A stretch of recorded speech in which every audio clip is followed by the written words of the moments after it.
Bien le bonsoir et bienvenue dans cette nouvelle vidéo. Ce soir, on va parler d'un film. Et quel film? Un film que j'adore, c'est Demolition Man, qui est sorti en 1993, donc avec Sandra Bullock, Wesley Snipes et Sylvester Stallone. Sylvester Stallone, Wesley Snipes, Demolition Man.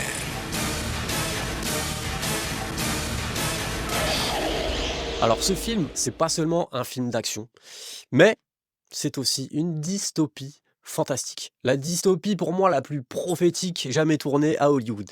Et je vais te le prouver ce soir. Alors installe-toi bien parce que cette vidéo va te faire voir le film différemment. Et avant que je te parle du film, jingle!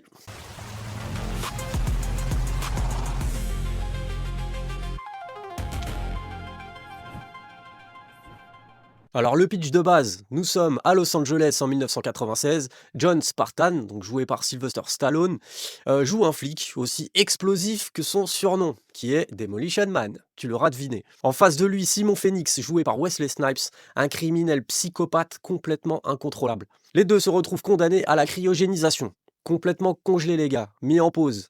Donc les deux sont dans le frigo et pendant ce temps-là, le temps passe et on arrive en 2032 dans une ville qui s'appelle dorénavant San Angeles. Donc contraction de San Francisco et de Los Angeles. Donc là, une société parfaite. Zéro crime, zéro violence, zéro contact physique, zéro grossièreté et zéro liberté pour le coup. Phoenix va s'échapper de sa prison glaciale. La police complètement dépassée va faire sortir ce bon vieux Spartan pour essayer de l'arrêter.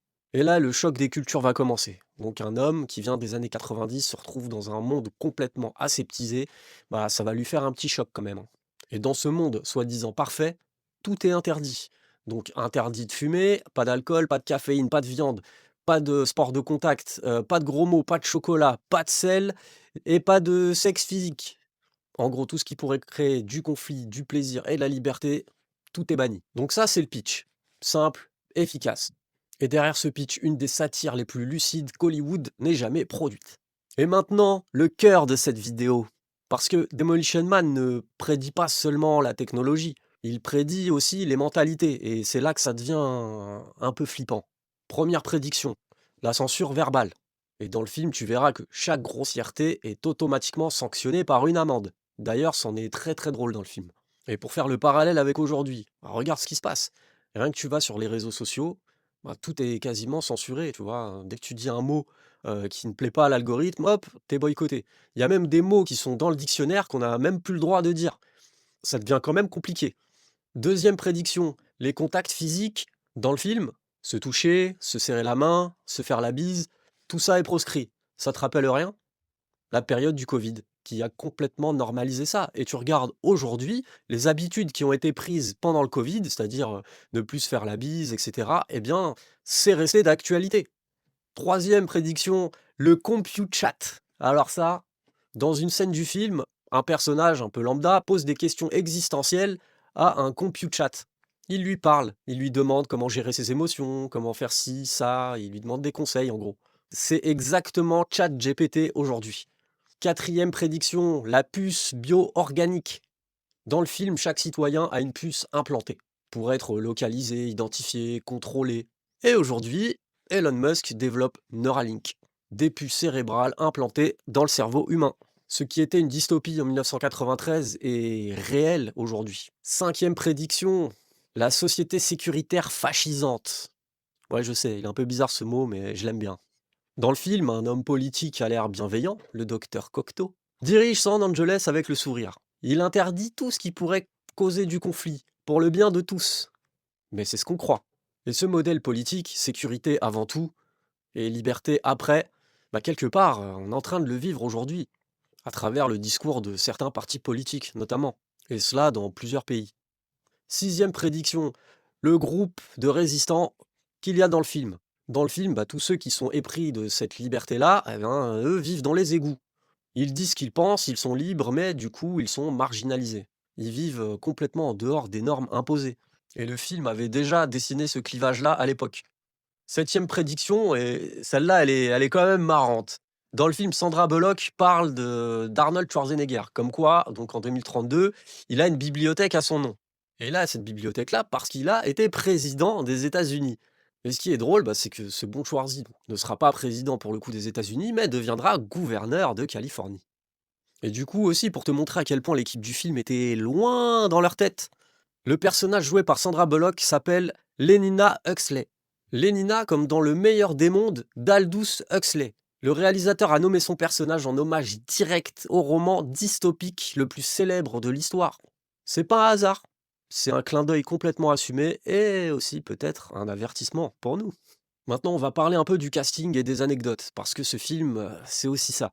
Bon, Stallone, dans ce film, il fait du Stallone. Et là, il surjoue un peu, il se parodie lui-même. Il joue le mal alpha des années 90, brutal, direct, et qui débarque dans un monde qui l'a rendu complètement obsolète. Et il le joue avec humour, et ça, on aime bien, parce qu'il n'empêche, mine de rien, il est plutôt doué là-dedans. Pour moi, c'est un de ses meilleurs rôles. Je l'adore dans ce film-là. Parlons de Wesley Snipes. Incroyable. Un des meilleurs méchants des années 90. Il est drôle, il fait flipper en même temps, il a la pêche. Ça se voit qu'il kiffe jouer ce personnage-là. Et nous, du coup, on kiffe aussi. Ça se transmet et ça, c'est fort. Et Sandra Bullock, à l'époque, débutante, eh bien, ce film-là va clairement lancer sa carrière. Et à la base, ce n'est pas elle qui devait jouer le rôle, mais Laurie Petty, qui ne s'entendait pas avec Sylvester Stallone. Eh bien, c'est un mal pour un bien, puisque Sandra Bullock va crever l'écran et ça va clairement lancer sa carrière. Et obligé de parler des trois coquillages. Dans le film, les gens n'utilisent plus de papier toilette, mais trois coquillages. Et on ne sait toujours pas comment on se sert de ces trois coquillages.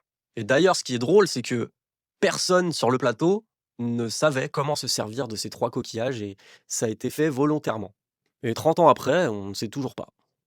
Donc le film sort aux États-Unis en octobre 1993 et est numéro 1 au box-office dès la première semaine. En France, il sort par contre en février 1994 et totalise près de 1,8 million d'entrées, 159 millions de dollars de recettes mondiales.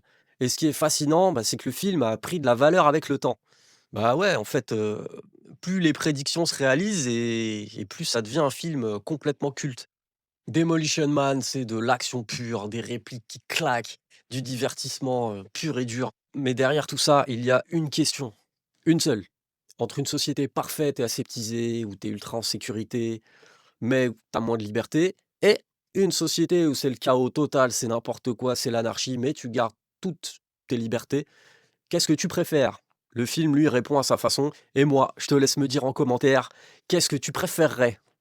Si cette vidéo t'a plu, lâche un like et abonne-toi à la chaîne. Et on se retrouve pour une nouvelle vidéo. Ciao!